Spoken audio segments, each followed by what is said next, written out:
പലരും കണ്ടു കാണും, പലരും കണ്ടു കാണില്ല. കേരള ബ്ലാസ്റ്റേഴ്സ് ആരാധകരുടെ ഇടയിൽ നിലവിൽ ചർച്ചയായിക്കൊണ്ടിരിക്കുന്ന ഒരു വിഷയമാണ് കേരള ബ്ലാസ്റ്റേഴ്സിന്റെ പുതിയ ഹോം ജേഴ്സി. നമ്മുടെ ഹാഷിർ പറഞ്ഞതുപോലെ എന്തൊക്കെയാണ് ഈ കൊച്ചു കേരളത്തിൽ നടക്കുന്നത്. സീസൺ തുടങ്ങാനായിട്ട് കുറച്ച് ദിവസങ്ങൾ മാത്രമേ ബാക്കിയുള്ളൂ. ഇതുവരെയായിട്ട് നമുക്ക് സ്ട്രൈക്കർ ഇല്ല. നിലവിൽ ലീക്കായിട്ട് വരുന്ന കേരള ബ്ലാസ്റ്റേഴ്സിന്റെ ഹോം കിറ്റ് ഡിസൈൻ കണ്ടപ്പോൾ കണ്ണു തള്ളി. കിടിലെന്ന് പറഞ്ഞ ബ്ലാസ്റ്റേഴ്സിന്റെ ഹിസ്റ്ററിയിൽ ഇതുപോലൊരു ജേഴ്സി ഇതുവരെയായിട്ട് ഇറങ്ങിയിട്ടില്ല.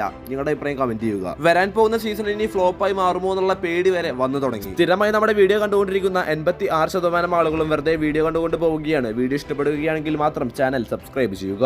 ഇത് കേരള ബ്ലാസ്റ്റേഴ്സിന്റെ ആഡ് ഷൂട്ടിൽ നിന്ന് നിലവിൽ പുറത്തു വന്നുകൊണ്ടിരിക്കുന്ന ലീക്ഡ് ആയിട്ടുള്ള കുറച്ച് ഫോട്ടോസ് ആണ്. നമുക്ക് കാണാം ആഡ് ഷൂട്ടിന് വേണ്ടി അതിൽ ധരിച്ചിട്ടുള്ള ജേഴ്സിയുമേ കേരള ബ്ലാസ്റ്റേഴ്സിന്റെ ലോഗോയും അതുപോലെ തന്നെ ബ്ലാസ്റ്റേഴ്സിന്റെ സ്പോൺസേഴ്സിന്റെ ഡീറ്റെയിൽസും എല്ലാം നമുക്ക് കാണുവാൻ സാധിക്കുന്നുണ്ട്. കേരള ബ്ലാസ്റ്റേഴ്സിന്റെ പുതിയ ഹോം ജേഴ്സി ഇതായിരിക്കും എന്നാണ് ആരാധകർ കരുതുന്നത്. കൊതി തീരും വരെ നോക്കിക്കോ. ഇതാണ് ഇതിന്റെ ഫുൾ ഡീറ്റെയിൽഡ് ആയിട്ടുള്ള ഒരു ഡിജിറ്റൽ ഫോട്ടോ. ഇത് ഒഫീഷ്യൽ ഒന്നുമല്ല, ഒരു ഫാൻ മെയ്ഡ് ആണെന്ന് തോന്നുന്നു. എന്തായാലും ഇതുമായി ബന്ധപ്പെട്ട കൂടുതൽ അപ്ഡേറ്റ്സിന് വേണ്ടി നമുക്ക് വെയിറ്റ് ചെയ്യാം. കൂടുതൽ ഇന്ത്യൻ സൂപ്പർ ലീഗ് വാർത്തകൾക്കായിട്ട് ചാനൽ സബ്സ്ക്രൈബ് ചെയ്യും.